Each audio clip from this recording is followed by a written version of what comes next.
Steve here. Galatians 4:12 through 18. Brethren, I beseech you, be as I am, for I am as you are. You have not injured me at all. You know how through infirmity of the flesh I preached the gospel to you at first. And my temptation which was in my flesh you despised not, nor rejected, but received me as an angel of God, even as Jesus Christ. Where is the blessedness you spoke of?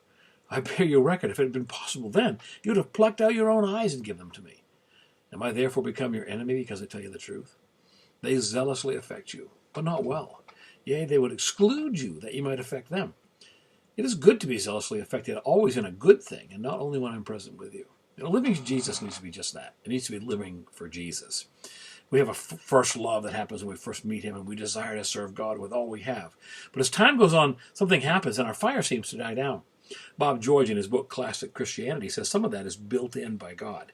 A tree in the spring, especially the fir trees up here in Maine, they grow like bam, there's like 5 or 6 inches of fresh green, bright green growth. But then they stop. What's happening? The instant growth seems to go away, and they're solidifying for the strength to stand in the winter. What's happening in Galatia is that they were living free when Paul was there, but then when he went away, they were blown away by the teaching of these legalists and being sucked back underneath the law.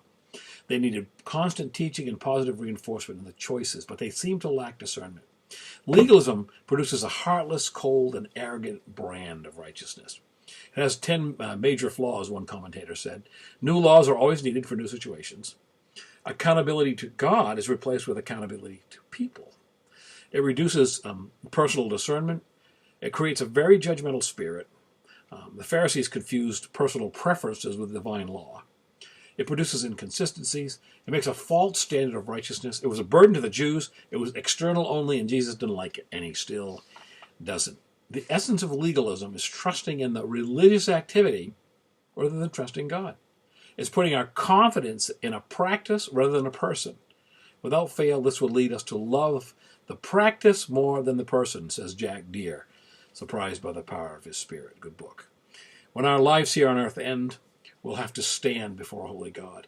Paul didn't want to stand before God clothed in his own deeds, but were in the righteousness of Christ, and he wanted those Galatians and us to do the same thing.